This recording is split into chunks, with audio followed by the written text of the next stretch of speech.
Good morning all of you. तो आज second lecture है अपना। तो आप लोग जो है सेशन को प्लीज़ शेयर कर दीजिए एंड चैनल को अगर आपने अभी तक सब्सक्राइब नहीं किया तो सब्सक्राइब जरूर कर लिए, जिससे कि आपको डेली टू डेली अपडेट मिलता रहेगा। घटनाचक्र पब्लिकेशन का ये पूर्वावलोकन है भारतीय इतिहास का, जिसमें हमने फर्स्ट लेक्चर कंप्लीट किया था। आज सेकंड लेक्चर अपना जो है यहाँ पे कंप्लीट करेंगे।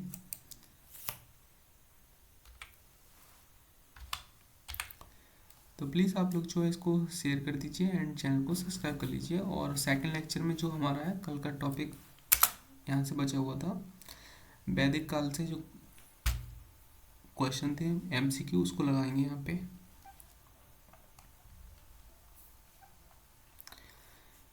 ये कुछ ऋग्वेद काल की नदियाँ हैं जिसको मैं अभी यहाँ पे करा देता हूँ। जो प्राचीन नाम था और आधुनिक नाम, औस्कनी औस्कनी जो नाम था प्राचीन, वो चिनाब का नाम था। बिपाशा ब्यास नदी का नाम था। पोषणी जो था वो रावी नदी का नाम था। वितिस्ता झेलम को बोलते थे। कुंभा जो बोलते थे वो काबुल को। क्रूमु जो था कुर्रुम। यानी कि जो प्राचीन ऋग्वेद काल की नदियां हैं उनके ये प्राचीन नाम है, ये आधुनिक नाम है। तो प्राचीन नाम जो था सुवास्तु, उसका आधुनिक नाम स्वात है। गोमती जो प्राचीन नाम है उसका आधुनिक आधुनिक नाम जो है गोमल है। सदानीरा प्राचीन नाम है, आधुनिक नाम जो है गंडक। सोताद्री जो है प्राचीन नाम और सतलज जो है आधुनिक नाम है। दृश्योधोती नदी का आधुनिक नाम घग्गर नदी है और घग्गर नदी के ही किनारे जो है कलिबंगा सभ्यता जो थी उसका खोज हुई थी। अब यहाँ पे हम जो है एमसीक्यू करेंगे।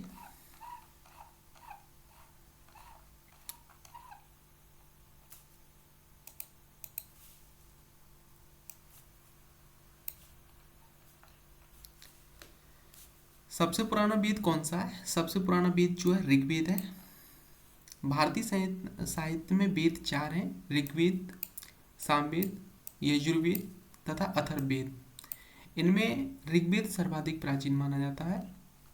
यूपीपीसीएस प्री 1995 में पूछा गया क्वेश्चन था। Uttarakhand PCS pre 2000, Uttarakhand RO ARO जिसका पहले नाम यूडीए एलडीए था, 2007 में पूछा गया क्वेश्चन था।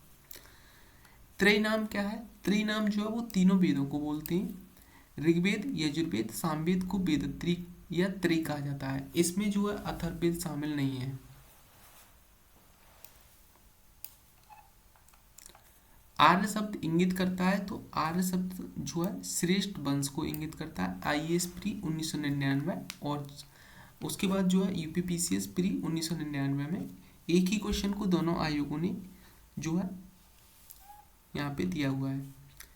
आर्य प्राचीन भारतीय, यूरोपीय एवं प्राचीन ईरानी भाषा बोलने वालों के लिए उपयुक्त शब्द है। वैदिक साहित्य संस्कृत में आर्य शब्द श्रेष्ठ, शिष्ट अथवा सज्जन तथा नैतिक अर्थ में महाकुल, कुलीन, सभ्य, साधु आदि के लिए प्रयुक्त हुआ है।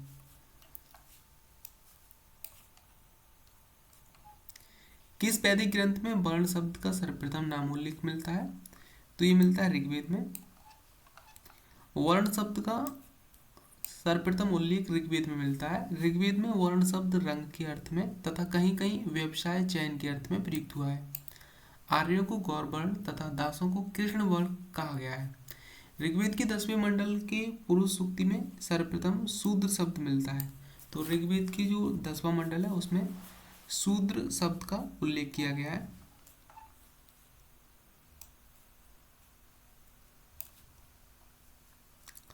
क्लासिकीय संस्कृति में आर्य शब्द का अर्थ है, तो इसका जो अर्थ है वो है एक उत्तम व्यक्ति। क्लासिकीय संस्कृति में आर्य शब्द का अर्थ है एक उत्तम व्यक्ति। वैदिक साहित्य में कहीं भी आर्य का एक जाति अथवा विशेष भाषा भाषी के रूप में उल्लेख नहीं हुआ है। वर्ण व्यवस्था से संबंधित पुरुष सूक्ति मूलतः पाया जाता है, तो ये पाया जाता है ऋग्वेद में। छत्तीसगढ़ पीसीएस 2014 में पूछा गया क्वेश्चन था। वर्ण व्यवस्था से संबंधित पुरुषोक्ति मूलतः पाया जाता है तो ऋग्वेद में। सुमिलित कीजिए, यानी कि मैचिंग करने के लिए है।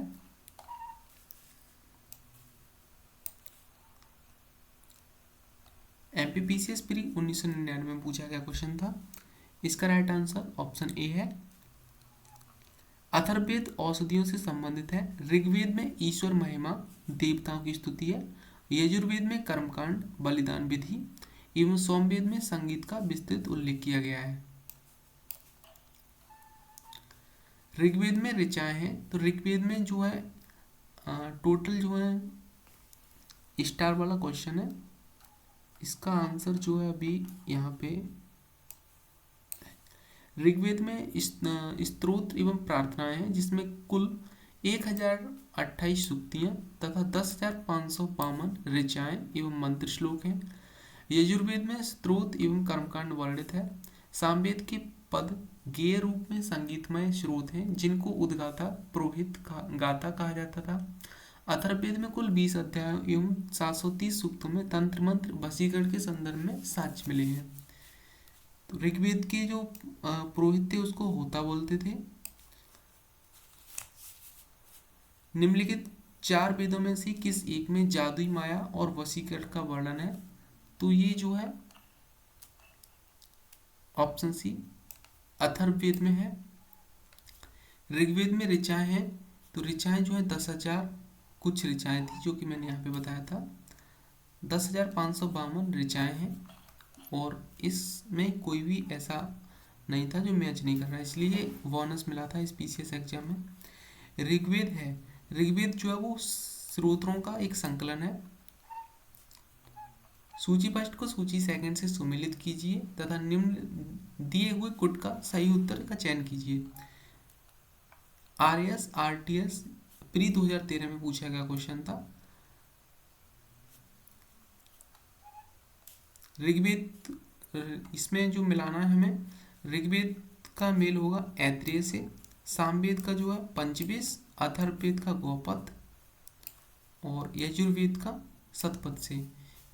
इसके जो ब्राह्मण ग्रंथ हैं और ये मूल वेद हैं, वेदों के मूल ब्राह्मण ग्रंथ हैं जिसका आपस में मेल करने के लिए यहाँ पे क्वेश्चन बना था।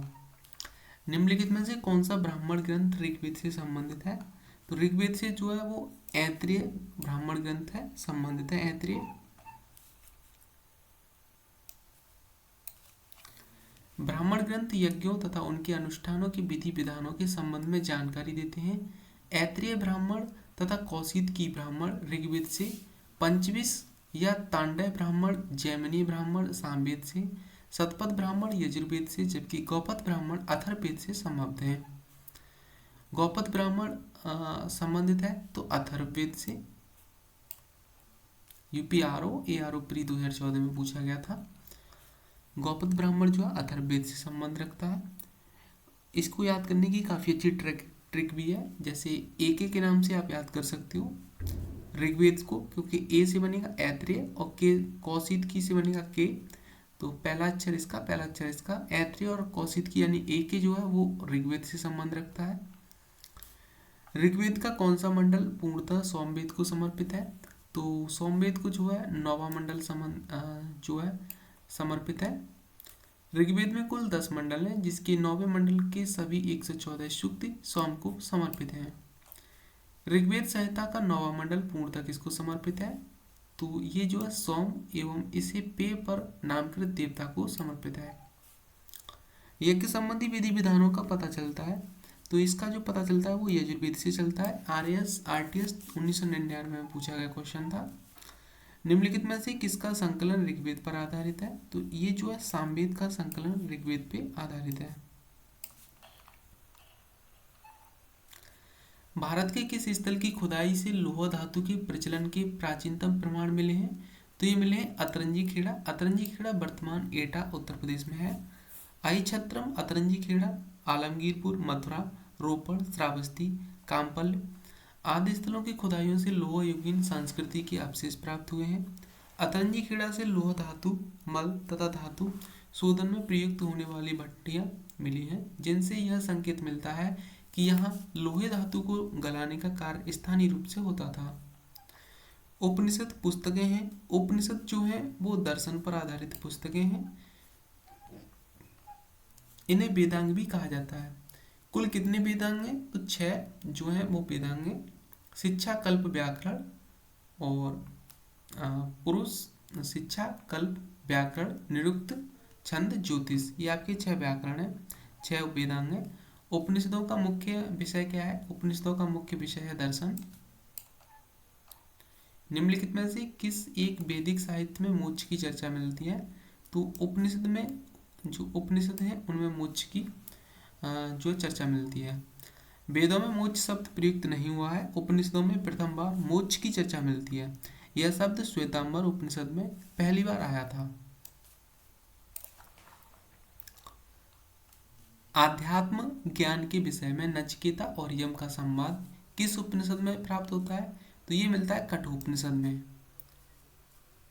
लगातार IAS pre 1997, UPPCS pre 1999, UP LDA और यूडीए जिसको आरओ नाम कर दिया है 2002 में, और उत्तराखंड पीसीएस प्री 2005 में लगातार आयोगों ने क्वेश्चन को पूछा है, रिपीट किया है।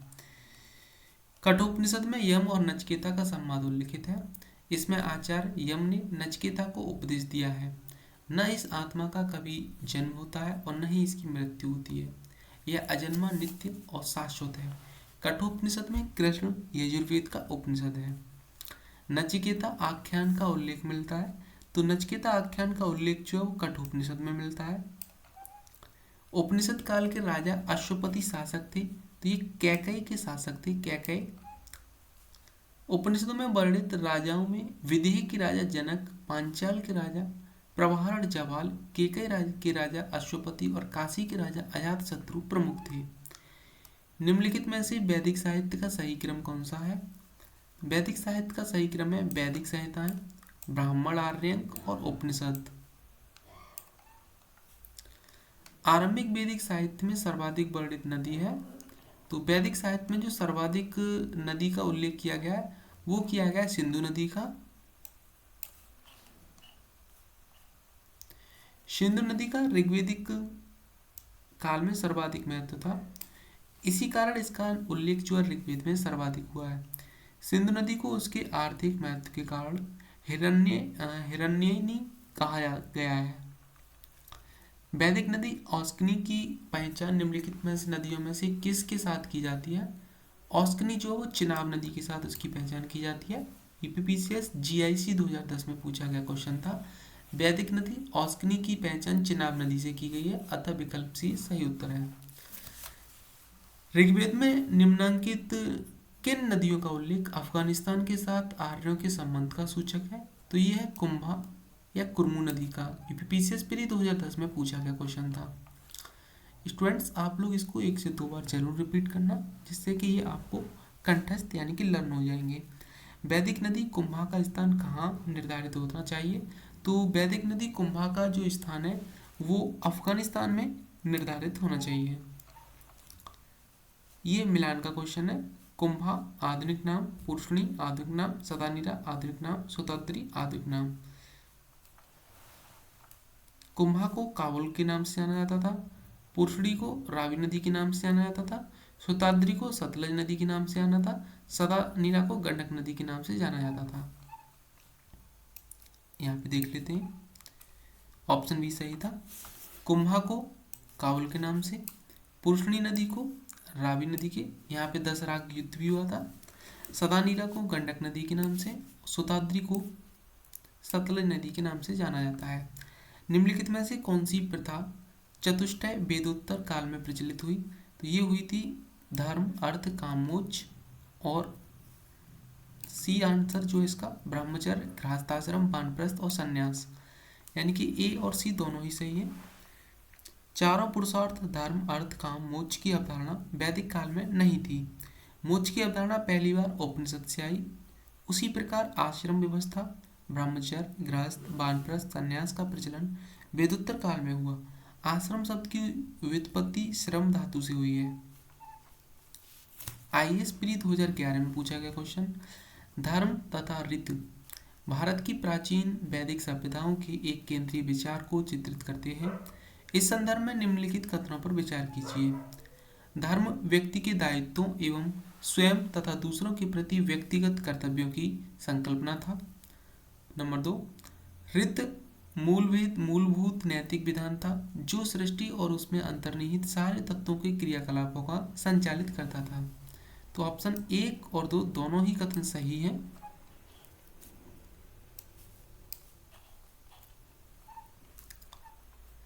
भारतीय संस्कृति के अंतर्गत ऋत का अर्थ होता है, तो ये होता है प्राकृतिक नियम। ऋग्वेद में हमें धर्म के अतिरिक्त दूसरा शब्द ऋत मिलता है। सभी देवताओं का संबंध ऋत यानी कि विश्व की नैतिक भौतिक व्यवस्था से माना गया है। ऋग्वेद में इसका वर्णन है, सृष्टि के आदि में सर्वप्रथम ऋत की उत्पत्ति हुई थी। ऋत के द्वारा विश्व में सुव्यवस्था तथा प्रतिष्ठा स्थापित होती है। यह विश्व की व्यवस्था का नियामक भी है। 35 क्वेश्चन, निम्नलिखित वैदिक देवताओं में किसे उनका पुरोहित माना जाता है? तो वैदिक देवताओं में जो है बृहस्पति को पुरोहित माना जाता है। बृहस्पति जी को वैदिक देवताओं का पुरोहित माना जाता है। निम्नलिखित में से कौन सी वह ब्रह्मवादिनी थी जिसने कुछ वेद मंत्रों की रचना की थी? तो वो थी लोपामुद्रा। आईएएस प्री 1995 में पूछा गया क्वेश्चन था। वैदिक साहित्य में कई ऐसी विदुषी स्त्रियों का उल्लेख मिलता है जिन्होंने वेद मंत्रों की रचना की थी, यथा अपाला घोषा, विश्ववारा, लोपामुद्रा आदि। लोपामुद्रा अगस्त्य ऋषि की पत्नी थी और अगस्त्य ऋषि के ही समय में जो संगम की अध्यक्षता की थी इन्होंने। ऋग्वेदिक काल में निष्क शब्द का प्रयोग एक आभूषण के लिए होता था, किंतु परवर्ती काल में उसका प्रयोग इस अर्थ में भी हुआ है, तो वो हुआ है सिक्का के अर्थ में। वैदिक काल में सोने के हार को निष्क कहा जाता था और निष्क के प्रयोग ने आगे आने वाले सिक्कों के व्यवहार के मार्ग को प्रस्तुत किया। ऋग्वैदिक काल में निष्क किस अंग का आभूषण था? तो निष्क जो था वो गले के हार का आभूषण था। प्राचीन भारत में निशाका जाने जाते थे। निशाका जो थे वो स्वर्ण आभूषण के रूप में जाने जाते थे। बौद्ध जातक में 3 प्रकार के स्वर्ण सिक्कों का उल्लेख मिलता है। प्रथम क्रम में निशाका या निष्क, दूसरे क्रम में सुवर्ण और तीसरे क्रम में मशाका। मूल्य की दृष्टि से सबसे निम्न और निशाका उच्च मूल्य वाली मुद्रा थी। बोगजकोई महत्वपूर्ण है क्योंकि यहाँ से प्राप्त अभिलेखों में वैदिक देवताओं एवं देवियों का नामोल्लेख होता है, इसलिए ये कथन सही है। निम्नलिखित अभिलेखों में से कौन सा ईरान से भारत में आर्यों के आने की सूचना देता है? बोगजकोई अभिलेख जो है ईरान से भारत में आर्यों के आने की हमें जानकारी देता है। ऑप्शन सी सही आंसर है। 14वीं सदी ईसा पूर्व का एक अभिलेख जिसमें वैदिक देवताओं का वर्णन है प्राप्त हुआ है। ये प्राप्त हुआ है हमें बोगजकोई से। यूपीपीसीएस प्री 2016 में पूछा गया था। निम्नलिखित में से किसने आर्यों के आदि देश के बारे में लिखा था? तो ये लिखा था बाल गंगाधर तिलक ने। बाल गंगाधर तिलक ने आर्यों के आदि देश के बारे में लिखा था। तिलक ने यह मत व्यक्त किया था कि आर्यों का आदि देश उत्तरी ध्रुव था, किंतु तिलक का यह मत इतिहासकारों में मान्य नहीं है। जिस ग्रंथ में पुरुषमेघ यज्ञ का उल्लेख हुआ है वह है, तो इसमें से कोई भी सही नहीं है, ये बोनस का क्वेश्चन था। पुरुषमेघ यज्ञ एक प्रमुख यज्ञ है। यह शुक्ल यजुर्वेद के 3 अध्याय, कृष्ण यजुर्वेद, शुक्ल यजुर्वेद के शतपथ ब्राह्मण तथा कृष्ण यजुर्वेद के तैत्तिरीय ब्राह्मण में वर्णित है। अतः प्रश्न के दिए गए विकल्पों में तीनों मौजूद होने के कारण कोई उत्तर नहीं दिया जा सकता। शतपथ ब्राह्मण में उल्लिखित राजा विदेह माधव से संबंधित ऋषि थे, ऋषि गौतम राहुगढ़। उत्तर वैदिक काल में निम्नलिखित में से किनको आर्य संस्कृति का धुर समझा जाता था? ऑप्शन सी कुरु और पांचाल को। उत्तर वैदिक काल में नगरीकरण की प्रक्रिया आरंभ हो चुकी थी। कुरु पांचाल इस समय के प्रमुख नगर बन गए थे तथा ये नगर उत्तर वैदिक सभ्यता के मुख्य केंद्र या धुर हब थे। गोत्र शब्द का प्रयोग सर्वप्रथम हुआ था, ये हुआ था ऋग्वेद में। गोत्र शब्द का सर्वप्रथम उल्लेख जो है ऋग्वेद में हुआ है। गोत्र शब्द का मूल अर्थ है गोष्ठ अथवा वह स्थान जहाँ समूचे कुल का गोधन पाला जाता था। पूर्व वैदिक आर्यों का धर्म प्रमुखतः था ये था प्राकृतिक पूजा और यज्ञ। ऋग्वैदिक काल में जनता निम्न में से मुख्यतः किस में विश्वास करती थी? ये करती थी बलि एवं कर्मकांड में। प्रसिद्ध 10 राजाओं का युद्ध किस नदी के तट पर लड़ा गया था? ये लड़ा गया था पुष्करणी नदी के तट पे, जिसका आधुनिक नाम रावी है।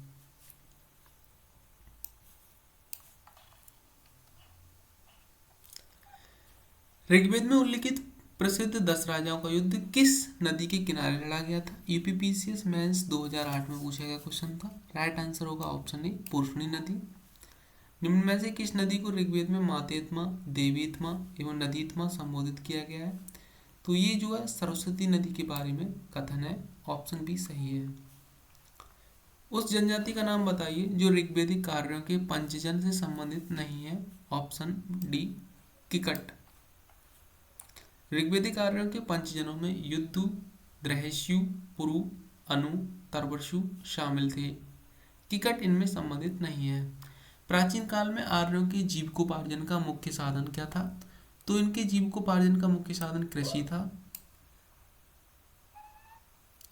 ऋग्वेद में उल्लिखित यव शब्द किस कृषि उत्पाद हेतु प्रयुक्त हुआ है? यव जो है वो जौ के लिए हुआ है।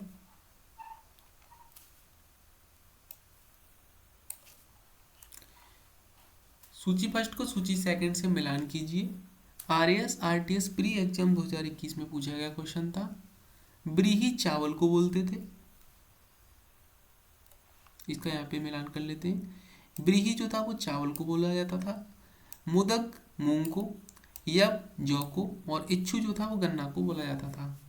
ऋग्वैदिक पढ़ी किस वर्ग के नागरिक थे? तो ये जो थे वो व्यापारी थे। एमपीपीसीएस प्री 2019 में पूछा गया था ऋग्वैदिक पढ़ी किस वर्ग के नागरिक थे? तो व्यापारी वर्ग के।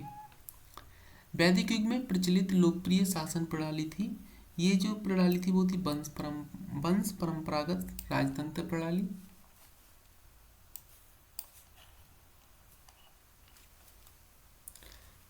वैदिक युगीन सभा मंत्रिपरिषद थी। वैदिक काल में सभा एवं समिति नामक 2 संस्थाएं राजा की निरंकुशता पर नियंत्रण रखती थीं। संभवतः सभा कुलीन या वृद्धि मनुष्यों की संस्था थी, जिसमें उच्च कुल में उत्पन्न व्यक्ति ही भाग ले सकते थे। किस वेद में सभा और समिति को प्रजापति की 2 पुत्रियां कहा गया है? तो ये अथर्ववेद में सभा और समिति को जो है प्रजापति की 2 पुत्रियों के रूप में जाना गया है, उन्हें कहा गया है।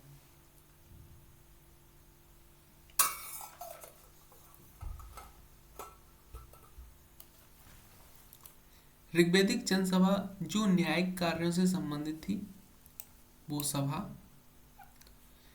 समिति एवं वितत ऋग्वैदिक कालीन जनतांत्रिक संस्थाएं थी।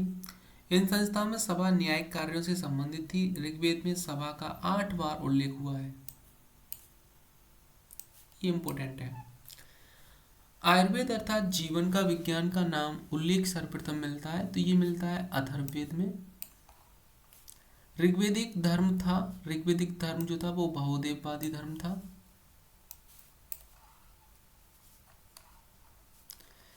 सर्वाधिक ऋग्वेद सूक्त समर्पित हैं तो इंद्र को। इंद्र का नाम 250 बार उल्लेख किया गया है और अग्नि का 200 बार। निम्नलिखित में से किसे ऋग्वेद में युद्ध के देवता के रूप में समझा जाता था? ये था इंद्र। ऋग्वेद में सर्वाधिक सांख्य में मंत्र संबंधित हैं अग्नि से। वैदिक देवता इंद्र के विषय में निम्नलिखित कथनों पर विचार कीजिए।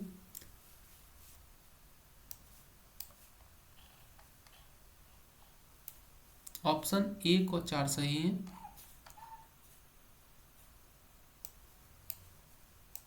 झंझावत के देवता थे, वर्षा के देवता थे।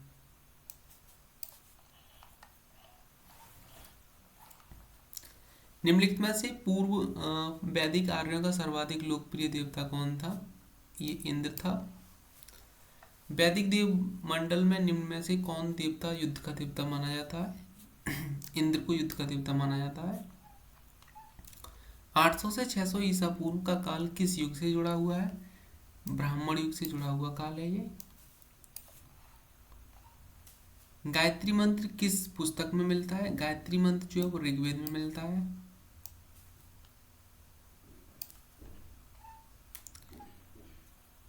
श्रीमद् भागवत गीता मौलिक रूप से किस भाषा में लिखी गई थी? तो ये लिखी गई थी संस्कृत भाषा में। महाभारत मूलतः किस रूप में जानी जाती है? महाभारत जो जय संहिता के रूप में जानी जाती है। UPRO प्री 2014 में पूछा गया क्वेश्चन था। गायत्री मंत्र के नाम से प्रसिद्ध मंत्र सर्वप्रथम किस ग्रंथ में मिलता है? तो ये मिलता है ऋग्वेद में। गायत्री मंत्र की रचना किसने की थी? गायत्री मंत्र की रचना जो थी विश्वामित्र ने की थी। सर्ग, प्रतिवर्ष, प्रतिसर्ग, वंश, मनवंतर और वंशानुचरित संकेत हैं। ये संकेत हैं पुराणों के। सतसहस्त्री संहिता उपनाम निम्नलिखित में से किस ग्रंथ का है? तो ये है महाभारत का। हिंदू पौराणिक कथा के अनुसार समुद्र मंथन हेतु किस सर्प ने रस्सी के रूप में स्वयं को प्रस्तुत किया था? ये किया था वासुकी ने। हिंदू पौराणिक कथा के अनुसार समुद्र मंथन हेतु मंथानी के रूप में मद्रांचल पर्वत तथा रस्सी के रूप में सर्पों के राजा वासुकी का प्रयोग किया गया था। पुराणों की संख्या कितनी है? पुराणों की संख्या 18 है। किस काल में अछूत की अवधारणा स्पष्ट रूप से उद्धृत हुई थी? तो ये हुई थी धर्मशास्त्र के समय में। किस उपनिषद का शाब्दिक अर्थ सफेद घोड़ा है? तो ये जो है इनमें से कोई नहीं, यानी कि विकल्प में दिए गए किसी भी उपनिषद का तात्पर्य सफेद घोड़ा नहीं है। श्वेतांबर उपनिषद का अर्थ है सफेद घोड़ा द्वारा ढोया गया। सत्यमेव जयते किस उपनिषद से लिया गया है? तो ये लिया गया मुंडकोपनिषद से। सत्यमेव जयते शब्द कहाँ से लिया गया है? ये लिया गया है मुंडकोपनिषद से। यूपीपीसीएस प्री 1991, एमपीपीसीएस प्री 1992 और 94 और आईएएस प्री 2014 में पूछा गया क्वेश्चन है। तो यहाँ से आपको ये पता चल रहा होगा आयोग जो है क्वेश्चन को रिपीट करता रहता है, तो आप लोग सभी एग्जामों के क्वेश्चन को देखते रहिए। ऋग्वेद की मूल लिपि थी, ऋग्वेद की मूल लिपि जो थी वो ब्राह्मी थी। ऋग्वेद की मूल लिपि ब्राह्मी थी। ऋग्वेद में कुल 10 मंडल हैं तथा 1028 जो है सूक्तियां हैं। ऋग्वेद के पुरोहित को होता कहा जाता था। वैदिक कर्मकांड में होता का संबंध है ऋग्वेद से। यजुर्वेद का संबंध है उद्भर्यु से। सामवेद का संबंध है उद्गाता से। अथर्ववेद का संबंध है ब्रह्मा से। भारतीय प्रतीक पर प्रतिकीर्ण सत्यमेव जयते लिया गया है मुंडकोपनिषद से। तमसो मा ज्योतिर्गमयम् कथन मूलतः है, तो ये कथन जो है उपनिषदों से लिया गया है। अविस्ता और ऋग्वेद में समानता है। अविस्ता किस क्षेत्र से संबंधित है? अविस्ता जो है वो ईरान से संबंधित है। अविस्ता और ऋग्वेद दोनों भाषिक समानताओं के कारण आर्यों की सभ्यता से संबंधित माने जाते हैं। अविस्ता ईरान के क्षेत्र से संबंधित है। वैदिक काल में किस जानवर को अगन्य माना गया है? गाय को जो है अगन्य माना गया है। वैदिक काल में गाय को अगन्य न मारे जाने योग्य माना गया है। ऋग्वेद में अगन्य का प्रयोग हुआ है गाय के लिए। ऋग्वेद में कई परिच्छेदों में प्रयुक्त अगन्य शब्द संदर्भित है, ये है गाय के लिए। ऋग्वेदिक कालीन आर्यों और सिंधु घाटी के लोगों की संस्कृति के बीच अंतर के संबंध में निम्नलिखित कथनों में से कौन सा कथन सही है? कथन फर्स्ट, ऋग्वेदिक कालीन आर्य कवच और सिर स्त्राण हेलमेट का उपयोग करते थे, जबकि सिंधु घाटी सभ्यता के लोगों में इनके उपयोग का कोई साक्ष्य नहीं मिलता। कथन दो, ऋग्वेदिक कालीन आर्यों को स्वर्ण, चांदी और ताम्र का ज्ञान था, जबकि सिंधु घाटी के लोगों को केवल ताम्र और लोहे का ज्ञान था। यह कथन तो बिल्कुल ही गलत है। ऋग्वेदिक कालीन आर्यों ने घोड़े को पालतू बना लिया था, जबकि इस बात का कोई साक्ष्य नहीं है कि सिंधु घाटी के लोग इस पशु को जानते थे। सही आंसर ऑप्शन 1 है, केवल एक सही है इसमें। यह क्वेश्चन आईएएस प्री 2017 में पूछा गया था। सही कथन है, ऋग्वेदिक कालीन आर्य कवच और सिर स्त्राण हेलमेट का उपयोग करते थे, जबकि सिंधु घाटी सभ्यता के लोगों में इसके उपयोग का कोई साक्ष्य नहीं मिलता। ऋग्वेद काल के प्रारंभ में निम्न में से किसे महत्वपूर्ण मूल्यवान संपत्ति समझा जाता था? तो ये गाय को महत्वपूर्ण और मूल्यवान संपत्ति समझा जाता था। और आज के टाइम में गाय माता जो है दर दर भटकती फिर रही है, लोग दूध पी के छोड़ देते हैं, पता नहीं क्या हो गया है। ऋग्वैदिक काल के प्रारंभ में गाय को महत्वपूर्ण संपत्ति समझा जाता था और इस काल में गाय मुख्यतः विनिमय का माध्यम होती थी। ऋग्वेदिक के कुछ सूक्तों में गाय को देवता के रूप में विकल्पित किया गया है। आज के मनुष्य को ऋग्वेदिक कालीन मनुष्य से कुछ सीखना चाहिए। सूची फर्स्ट को सूची सेकंड से सुमेलित कीजिए तथा सूचियों के नीचे दिए गए कुछ का सही उत्तर चुनिए। इसका सही आंसर जो है डायरेक्ट हम यहाँ पे आंसर लगा लेते हैं। यूपीपीसीएस प्री 2020 में पूछा गया क्वेश्चन था। सिंधु घाटी सभ्यता नगरीय सभ्यता थी, बिल्कुल सही। उत्तर वैदिक सभ्यता कृषक सभ्यता थी। ऋग्वैदिक समाज चारागाह समाज था, चारागाह प्रधान। और मध्यकाल जो था वो जमींदारी प्रथा लागू थी। प्राचीन भारतीय समाज के प्रसंग में निम्नलिखित शब्दों में से कौन सा शब्द शेष 3 के वर्ग का नहीं है? तो ये है कोष। संस्कारों की कुल संख्या कितनी है? 16 संस्कार हैं। जीविकोपार्जन हेतु वेदांग पढ़ाने वाला अध्यापक जो था वो उपाध्याय कहलाता था।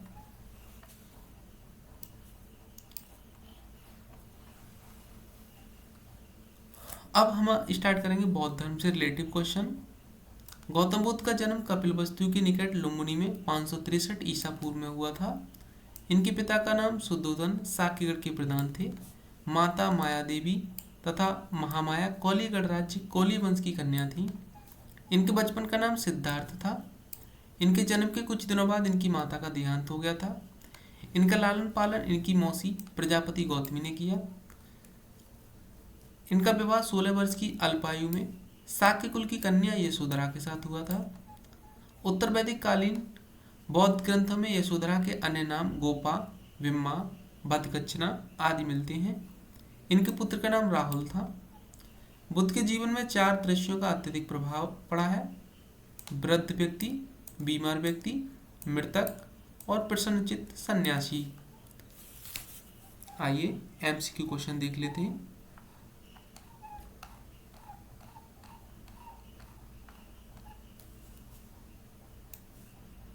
क्योंकि हमारा मेन टारगेट जो है वो यूपीपीसीएस प्री 2024 आरओ एआरओ को लेके है, तो हम लोग जो है यहाँ पे एमसीक्यू लगाएंगे जिससे कि है डायरेक्ट क्वेश्चन पेपर में छपने की और फंसने की संभावना रहे। फर्स्ट है हमारा गौतम बुद्ध मतलब बुद्धिज्म से रिलेटेड फर्स्ट क्वेश्चन है। गौतम बुद्ध का जन्म कब हुआ था? 563 ईसा पूर्व, अभी मैंने बताया था 563 ईसा पूर्व गौतम बुद्ध का जन्म हुआ था। बुद्ध के जीवन की किस घटना को महाविनिष्क्रमण के रूप में जाना जाता है? तो ये जो है उनका गृह त्याग की घटना जो है महाविनिष्क्रमण के रूप में जानी जाती है। गौतम बुद्ध की माँ किस वंश से संबंधित थी? तो उनकी माँ जो थी वो कौली वंश से संबंधित थी। बुद्ध का जन्म हुआ था, भगवान बुद्ध को जो जन्म था वो लुम्बिनी में हुआ था। निम्न में से कौन सा नाम बुद्ध का दूसरा नाम था? इनमें से कोई नहीं।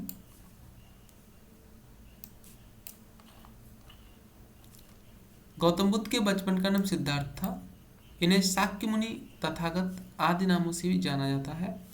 आदिगुरु शंकराचार्य को प्रच्छन्न बौद्ध या छिपा हुआ बुद्ध मार्गी कहा जाता था। अतः पार्थ, प्रच्छन्न, मिहिर, गुडाकेश भगवान बुद्ध के अन्य नाम नहीं हैं। निम्नलिखित में से किस राजवंश के अभिलेख से इस परंपरा का समर्थन होता है कि लुम्बिनी शाक्य मुनि बुद्ध का जन्म स्थान था? मौर्यों के अभिलेखों से। निम्नलिखित में से कौन एक अशोक का अभिलेख इस परंपरा की पुष्टि करता है कि गौतम बुद्ध का जन्म लुम्बिनी में हुआ था? तो ये रुम्नदेही स्तंभ अभिलेख है जो इस बात का प्रमाण देता है। निम्नलिखित में से किस राजा के एक अभिलेख से सूचना मिलती है कि शाक्य मुनि बुद्ध का जन्म लुम्बिनी में हुआ था? तो ये था अशोक के अभिलेख से हमें ये जानकारी मिलती है। यूपीपीसीएस ने लगातार 11, 2007, 2004 में क्वेश्चन पूछा है। महात्मा बुद्ध का महापरिनिर्वाण कहाँ हुआ था? तो इनका जो महापरिनिर्वाण था वो कुशीनगर में हुआ था। गौतम बुद्ध का महापरिनिर्वाण जो जिस राज्य में हुआ था वह राज्य था मल्ल जनपद। महात्मा बुद्ध का परिनिर्वाण किसके गणतंत्र में हुआ था? मल्लों के। गौतम बुद्ध ने किस स्थान पर निर्वाण प्राप्त किया था? तो इसमें से कोई भी आंसर सही नहीं है। बौद्ध धर्म में सांसारिक दुखों से मुक्ति या दुख निरोध को ही निर्वाण माना गया है। बुद्ध को सांसारिक दुखों से मुक्ति यानी कि निर्वाण ज्ञान प्राप्ति के समय ही प्राप्त हुआ, जो कि बौद्ध गया में प्राप्त हुआ था। महापरिनिर्वाण मंदिर अवस्थित है, ये कुशीनगर उत्तर प्रदेश में अवस्थित है।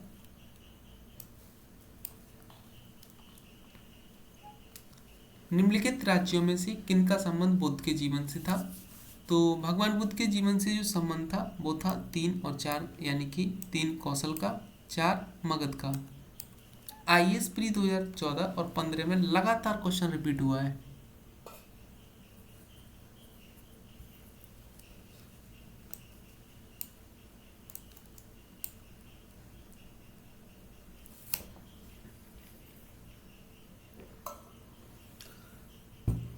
तो आपने देखा ही होगा यूपीएससी जो भारत का सबसे बड़ा टफेस्ट एग्जाम माना जाता है, वो भी इस क्वेश्चन को जो है 2 बार अपने एग्जाम में लगातार रिपीट किया है।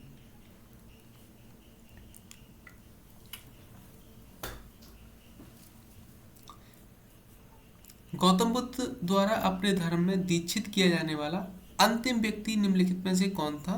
तो ये था सुबुद्ध। अपने जीवन के अंतिम वर्ष में गौतम बुद्ध अपने शिष्य चुंद के यहाँ पावा पहुँचे। यहाँ सूकर माद यानी कि सूकर का मांस भोज्य सामग्री खाने से वे अतिसार रोग से पीड़ित हो गए। फिर वे पावा से कुशीनगर चले गए और यहीं पर सुबुद्ध को उन्होंने अपना अंतिम उपदेश दिया। रूपांतरित निम्न व्यक्तियों में से कौन सा अंतिम था? तो ये सुबुद्ध जो था वो अंतिम व्यक्ति था। ARO प्री एग्जाम 2016 में पूछा गया क्वेश्चन। बुद्ध ने अपने जीवन की अंतिम वर्षा ऋतु कहाँ बिताई थी? तो ये बिताई थी वैशाली में।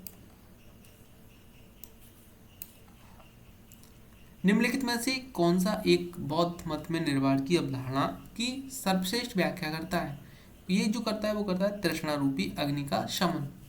IAS प्री 2013 में पूछा गया क्वेश्चन था। बुद्ध ने अपना पहला उपदेश कहाँ दिया था?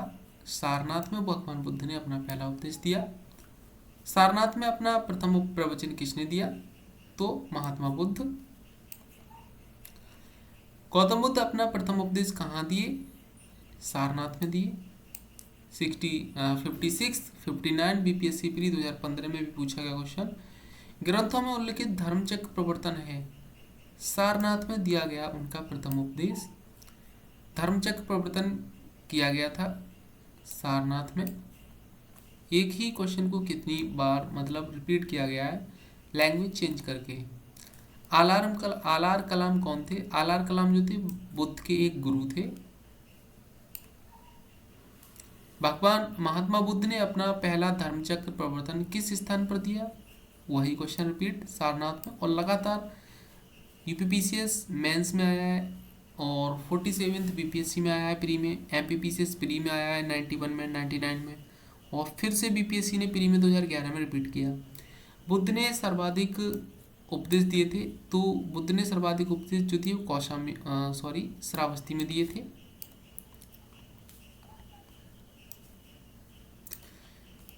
बुद्ध कौशाम्बी किसके राज्यकाल में आए थे? तो ये जो आए थे वो उदयन के राज्यकाल में आए थे। बुद्ध की मृत्यु के पश्चात प्रथम बौद्ध संगीति की अध्यक्षता की गई थी महाकश्यप द्वारा। प्रथम बौद्ध परिषद का संचालन निम्नलिखित में से किस एक ने किया? महाकश्यप ने। सप्तपर्णी गुफा स्थित है राजगृह में। ARO 2014 में पूछा गया क्वेश्चन था। भगवान बुद्ध के महापरिनिर्वाण के बाद पहली बौद्ध संगीति हुई थी, तो ये हुई थी राजगृह यानी कि राजगीर में। कश्मीर में कनिष्क के शासनकाल में जो बौद्ध संगीति आयोजित हुई थी उसकी अध्यक्षता निम्नलिखित में से किसने की थी? तो ये अध्यक्षता की थी वसुमित्र ने। आईएएस प्री 2001 में पूछा गया क्वेश्चन है। बौद्ध धर्म की महायान शाखा औपचारिक रूप से किसके शासनकाल में प्रकट हुई? तो ये हुई थी कनिष्क के शासनकाल में। कनिष्क के शासनकाल में बौद्ध सभा किस नगर में आयोजित की गई थी? तो ये की गई थी कश्मीर।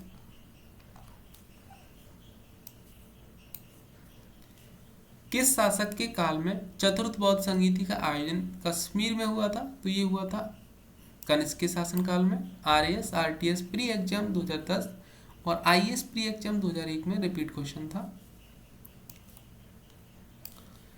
निम्नलिखित 4 स्थानों में हुई बौद्ध संगीतियों का सही कालानुक्रम दिए गए कोड से ज्ञात कीजिए। इसमें जो है सबसे पहली बौद्ध संगीति कहाँ हुई थी? सबसे पहली बौद्ध संगीति जो हुई थी वो हुई थी हमारी राजगृह में, नंबर 1। राजगृह के बाद वैशाली में, फिर हुई थी पाटलिपुत्र में और अंतिम हुई थी कुंडलवन, श्रीनगर, कश्मीर में। चतुर्थ बौद्ध संगीति परिषद हुई थी कनिष्क के शासनकाल में। आरओ 2013 में पूछा गया था। इनमें से किस शासक ने चतुर्थ बौद्ध संगीति कश्मीर में आयोजित की थी? कनिष्क ने। निम्नलिखित पर विचार कीजिए। बुद्ध में देवत्वारोपण, बोधिसत्व के पथ पर चलना, मूर्ति उपासना का अनुष्ठान, उपयुक्त में से कौन सी विशेषताएं या विशेषताएं महायान बौद्ध मत की हैं? तो ऑप्शन डी 1, 2 और 3 तीनों ही इसमें हैं। आईएएस प्री 2019 में पूछा गया क्वेश्चन था।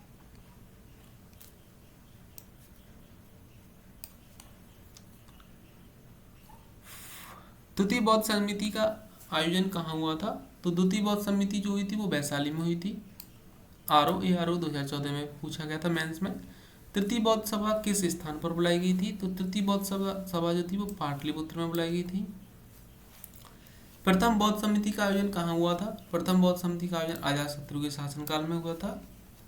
निम्नलिखित में से किस नगर में प्रथम बौद्ध सभा आयोजित की गई थी? तो प्रथम बौद्ध सभा जो थी वो आयोजित की गई थी राजगीर में। निम्न में से किस शासक ने द्वितीय बौद्ध सभा का आयोजन किया था? तो ये किया था कालाशोक ने।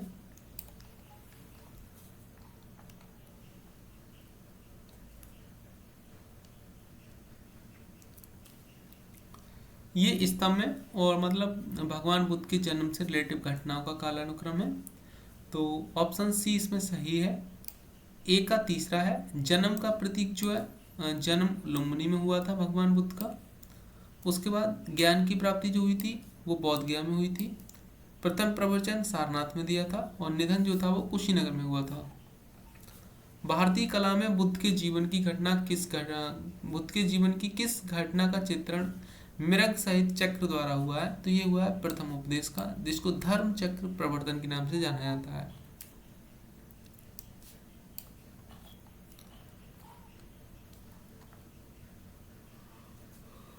जन्म का प्रतीक कमल है। प्रथम प्रवचन का धर्मचक्र प्रवर्तन, महाबोधि बोधि वृक्ष, गृह त्याग, घोड़ा।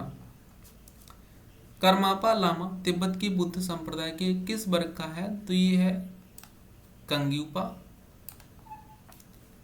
भगवान बुद्ध के संबंध में निम्नलिखित कथनों में से कौन सा कथन सही है?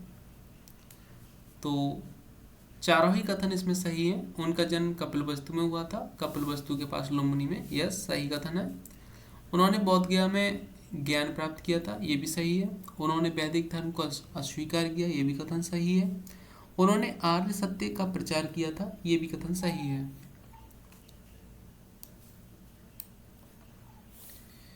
बोध गया में महाबौद्ध मंदिर बनाया गया जहां गौतम बुद्ध को ज्ञान प्राप्त हुआ।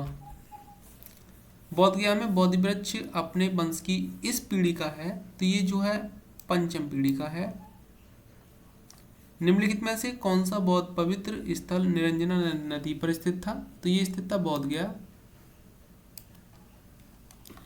पवित्र बौद्ध स्थल बोध गया जहां गौतम बुद्ध को सर्वप्रथम ज्ञान प्राप्त हुआ। निरंजना नदी पर स्थित है और आधुनिक फाल्गु नदी को ही पूर्व में निरंजना के नाम से जाना जाता था। यह नदी दो छोटी धाराओं निरंजना एवं मोहना में के मिलने के बाद बनती है। बुद्ध के उपदेश किससे संबंधित हैं? भगवान बुद्ध के जो उपदेश हैं वो आचरण की शुद्धता एवं पवित्रता से संबंधित हैं।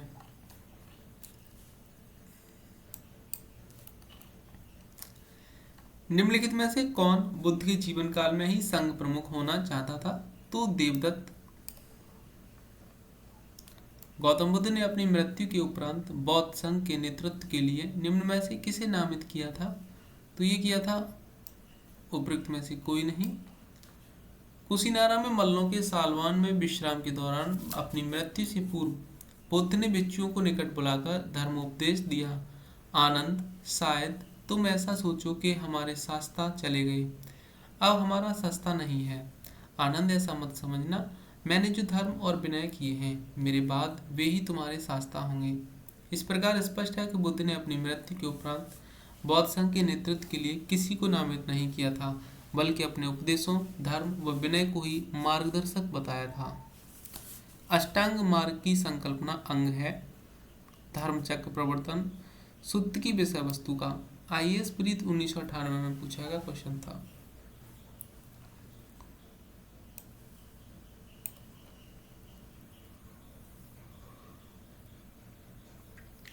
गौतम बुद्ध के बारे में निम्न में से क्या सत्य है? स्टार वाला क्वेश्चन है, तो इसकी डेफिनेशन ही देख लेते हैं यहाँ पे। महात्मा बुद्ध कर्म सिद्धांत में विश्वास करते थे। वे आत्मा में विश्वास न करते हुए भी पुनर्जन्म में विश्वास करते थे। बुद्ध के अनुसार चरित्र कर्म का पुनर्जन्म होता है। वे निर्माण प्राप्ति में भी विश्वास करते थे, किंतु ईश्वर की सत्ता में विश्वास नहीं करते थे। अतः कथन फर्स्ट और थर्ड सही है, जो किसी विकल्प में नहीं है। बौद्ध संघ में भिक्षुणी के रूप में स्त्रियों के प्रवेश की अनुमति बुद्ध द्वारा दी गई थी। वैशाली में। त्रिपिटक क्या है? त्रिपिटक जो है बुद्ध के उपदेशों का संग्रह है। त्रिपिटक में जो आते हैं वो क्या क्या आते हैं? त्रिपिटक में विनय पिटक संघ संबंधी नियम तथा आचार की शिक्षा है। शुद्ध पिटक में धार्मिक सिद्धांत हैं और अभिधम्म पिटक में जो है दार्शनिक सिद्धांत हैं। त्रिपिटक ग्रंथ किस धर्म से संबंधित है? बौद्ध धर्म से। त्रिपिटक किसकी धार्मिक पुस्तक है? तो ये जो है बौद्ध धर्म की धार्मिक पुस्तक है।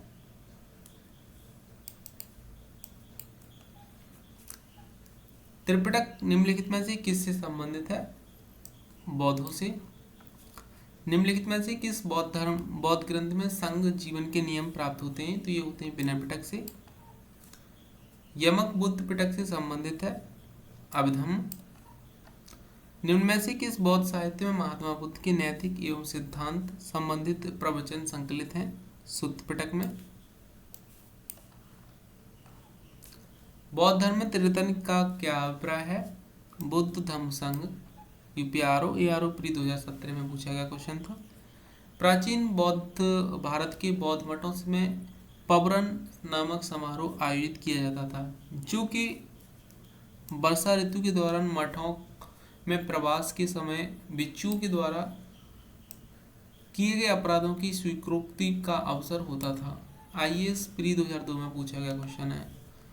अशोकाराम बिहार निम्नलिखित में से किस स्थान पर स्थित है? तो अशोकाराम बिहार जो स्थित है वो पाटलिपुत्र यानी कि वर्तमान पटना में स्थित है। प्रसिद्ध बौद्ध ग्रंथ महावंश के अनुसार मौर्य शासक अशोक ने पाटलिपुत्र में अशोकाराम बिहार को निर्मित करवाया था और इस बिहार का निर्माण इंद्रगुप्त नामक थेर भिक्षु के निरीक्षण में हुआ था। तीसरी बौद्ध संगीति सभा भी अशोक के समय में हुई थी। विश्व का सबसे ऊंचा कहा जाने वाला विश्व शांति स्तूप बिहार में कहाँ है? ये जो है राजगीर में स्थित है। बुद्ध की 80 फुट बड़ी प्रतिमा जो बोध गया में है निर्मित की गई थी जापानियों के द्वारा। RAS प्री 1993 में पूछा गया क्वेश्चन है। बुद्ध की 80 फीट ऊंची बोध गया में स्थित प्रतिमा लाल ग्रेनाइट एवं बलुई पत्थरों से निर्मित है। सर्वप्रथम स्तूप शब्द कहाँ मिलता है? तो ये मिलता है ऋग्वेद में। संसार अस्थिर और क्षणिक है का निम्न में से किससे संबंध है? तो ये बौद्धों से। वह स्तूप स्थल जिसका संबंध भगवान बुद्ध के जीवन की किसी घटना से नहीं रहा है वह है सांची। निम्नलिखित स्तूपों का सही तथ्य क्रम कालानुक्रम क्या है? स्टार वाला क्वेश्चन है। बरहुत एवं सांची के स्तूप की स्थापना मौर्य शासक अशोक के शासनकाल में हुई थी। कुछ ऐतिहासिक स्रोत धम्मेक स्तूप का निर्माण काल भी अशोक के शासनकाल को ही मानते हैं। अमरावती स्तूप का निर्माण सातवाहन के समय में हुआ था। बरहुत सांची एवं धम्मेक स्तूप के निर्माण में क्रम निर्धारित करना संभव नहीं है। अनात्मवाद सिद्धांत है। अनात्मवाद सिद्धांत बौद्ध दर्शन का है।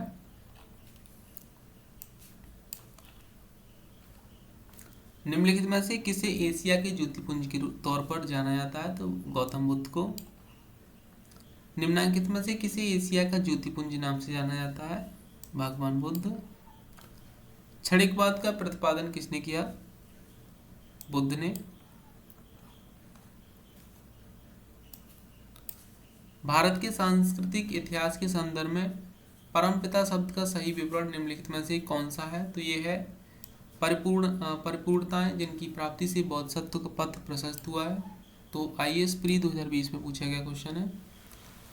भारत में पहले जिस मानव प्रतिमाओं का पूजा गया था वह थी बुद्ध की।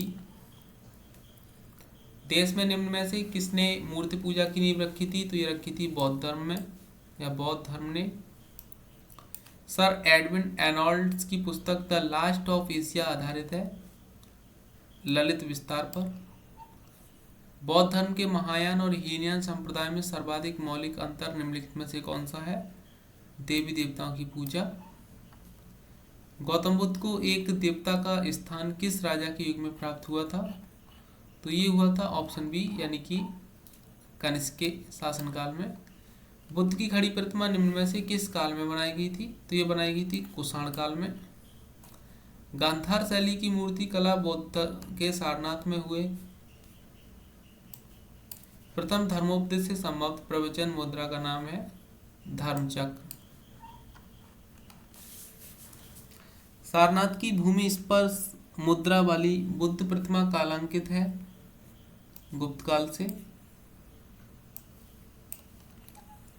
बुद्ध की प्राचीनतम प्रतिमा किस शैली में प्राप्त होती है? तो ये होती है उपरोक्त में से कोई नहीं, उपरोक्त में से एक से अधिक। तो सभी में होती है, गांधार में भी, मथुरा में भी, मौर्य में और गुप्त में। भगवान बुद्ध की प्रतिमा कभी कभी एक हस्त मुद्रा युक्त दिखाई गई है जिसे भूमि स्पर्श मुद्रा कहा जाता है। यह किसका प्रतीक है? तो यह प्रतीक है मार्ग के प्रलोभनों के बावजूद अपनी शुचिता और शुद्धता का साक्षी होने के लिए बुद्ध की धरती का आह्वान।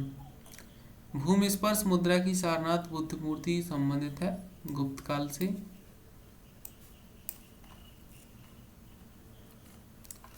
भारत के सांस्कृतिक इतिहास के संदर्भ में निम्नलिखित युग्मों पर विचार कीजिए। ऑप्शन बी सही है, 1 और 3।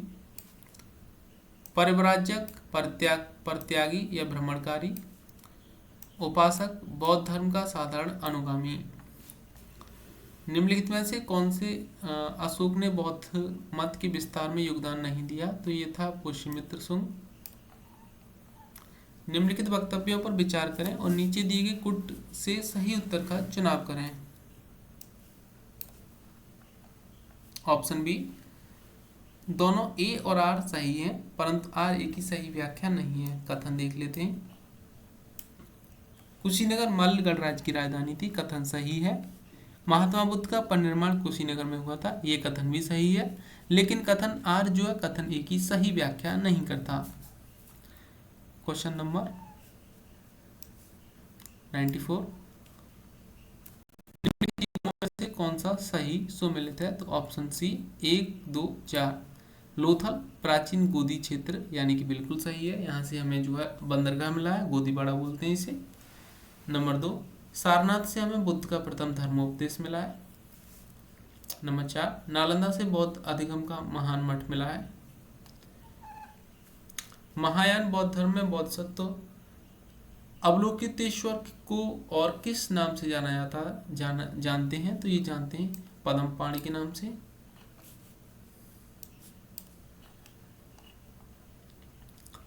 भारत के धार्मिक इतिहास के संदर्भ में निम्नलिखित कथनों पर विचार कीजिए।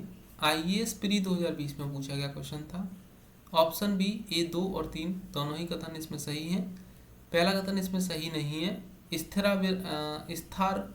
स्थाविरवादी महायान बौद्ध धर्म से संबंध है, ये कथन गलत है। लोकोत्तरवादी संप्रदाय बौद्ध धर्म के महासंघिक संप्रदाय की एक शाखा थी, कथन सही है। महासंघिकों द्वारा बुद्ध के देवत्वारोपण ने महायान बौद्ध धर्म को प्रोत्साहित किया, ये कथन भी सही है। भारतीय इतिहास के संदर्भ में निम्नलिखित में से कौन भावी बुद्ध हैं जो संसार की रक्षा हेतु अवतरित होंगे? तो ये हैं मैत्रेय। भारत के धार्मिक इतिहास के संदर्भ में निम्नलिखित कथनों पर विचार कीजिए। कथन 1, बोधिसत्व यानी कि बौद्ध मत के हीनयान संप्रदाय की केंद्रीय संकल्पना जो है संकल्पना है, बोधिसत्व अपने प्रबुद्ध के मार्ग पर बढ़ता हुआ करुणामय है, यानी कि। और कथन तीसरा है इसमें, बोधिसत्व समस्त सचेतन प्राणियों को उनके प्रबुद्ध के मार्ग पर चलने में सहायता करने के लिए स्वयं की निर्माण प्राप्ति करता है। ऑप्शन भी 2 और 3 सही है, लेकिन फर्स्ट कथन इसमें सही नहीं है। निम्नलिखित में से किस शैलकृत गुफा में 11 सिरों के बोधिसत्व का अंकन मिलता है? तो ये मिलता है कन्हेरी की गुफाओं में। प्रथम शताब्दी ईस्वी में किस भारतीय बौद्ध भिक्षु को चीन भेजा गया? तो ये भेजा गया था नागार्जुन को। बोधिसत्व पद्मपाणि का चित्र सर्वाधिक प्रसिद्ध और प्राय चित्रित चित्रकारी है अजंता में। शून्यता के सिद्धांत का सर्वप्रथम प्रतिपादन करने वाले बौद्ध दार्शनिक का नाम है नागार्जुन। हीनयान अवस्था का विशालतम एवं सर्वाधिक विकसित शैलकृत चैत्यगृह स्थित है कार्ले में।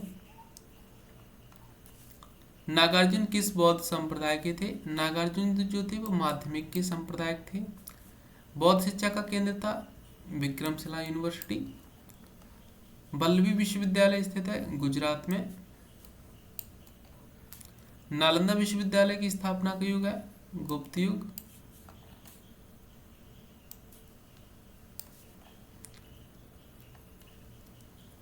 नालंदा विश्वविद्यालय के संस्थापक थे कुमारगुप्त। नालंदा विश्वविद्यालय किसके लिए प्रसिद्ध था? बौद्ध दर्शन के लिए। नीचे दिए गए वक्तव्य दिए गए, नीचे 2 वक्तव्य दिए गए हैं जिनमें से कथन ए और दूसरा कारण आर दोनों का ध्यानपूर्वक पढ़ें। कथन ए, 12वीं शताब्दी के अंत तक नालंदा महाविहार का पतन हो गया। कथन कारण आर, महाविहार को राजकीय प्रश्रय मिलना बंद हो गया था। उपयुक्त दोनों वक्तव्यों के संदर्भ में निम्नलिखित में से कौन सा कथन सही है? ऑप्शन ए इसमें सही है। दोनों ए और आर सही है और आर ए की सही व्याख्या करता है। प्राचीन भारतीय इतिहास के संदर्भ में निम्नलिखित में से कौन सा या कौन से कथन बौद्ध धर्म और जैन धर्म दोनों में समान रूप से विद्यमान थे? तो ऑप्शन बी केवल 2 और 3। वेद प्रमाणन के प्रति अनास्था, कर्मकांडों की फलवत्ता का निषेध। नव नालंदा महाविहार किसके लिए विख्यात है? पाली अनुसंधान संस्थान के लिए। निम्नलिखित में से कौन सी बात बौद्ध धर्म तथा जैन धर्म में समान नहीं है? आत्मदमन। भगवान बुद्ध ने निम्नलिखित में 4 आर्य सत्यों का प्रतिपादन किया है। नीचे दिए गए कुट का प्रयोग करके उन्हें सही क्रम में रखिए। तो ऑप्शन ए सही है, ADBC। सबसे पहले दुख है, दुख का कारण भी है, दुख का निरोध भी है, दुख निरोध का मार्ग भी है।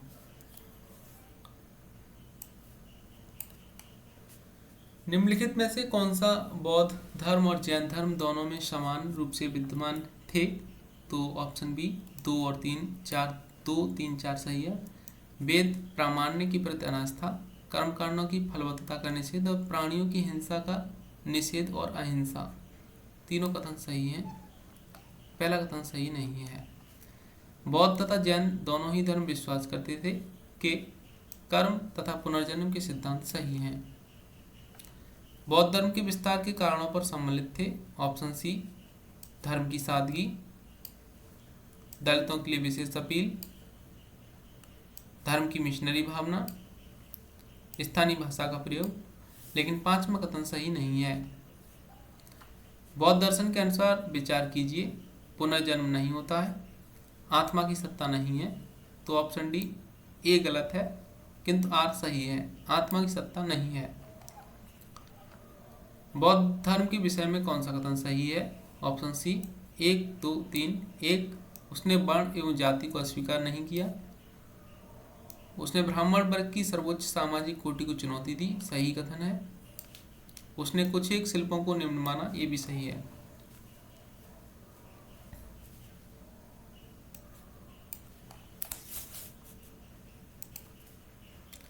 आरंभिक मध्ययुगीन समय में बौद्ध धर्म का पतन किन किन कारणों से शुरू हुआ?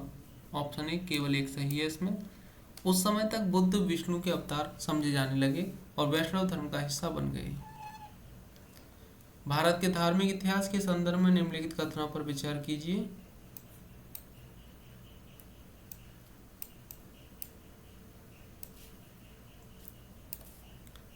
श्रोत्रांतिक और सम्मतीय जैन मत के संप्रदाय थे।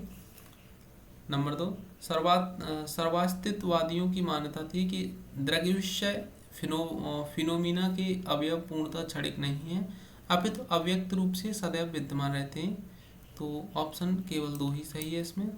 आइए इसमें पूछा गया क्वेश्चन था, सुल्तानी युग में बौद्धों की कौन सी शाखा सबसे प्रभावशाली थी? तो ऑप्शन वज्रयान शाखा सबसे प्रभावशाली थी। निम्नांकित कथनों पर विचार कीजिए और चैत्य तथा विहार में क्या अंतर है इसे चुनिए। तो ऑप्शन बी, चैत्य पूजा स्थल होता है जबकि विहार निवास का स्थान है। कुछ शैलकृत बौद्ध गुफाओं को चैत्य कहते हैं जबकि अन्य को विहार, दोनों में क्या अंतर है?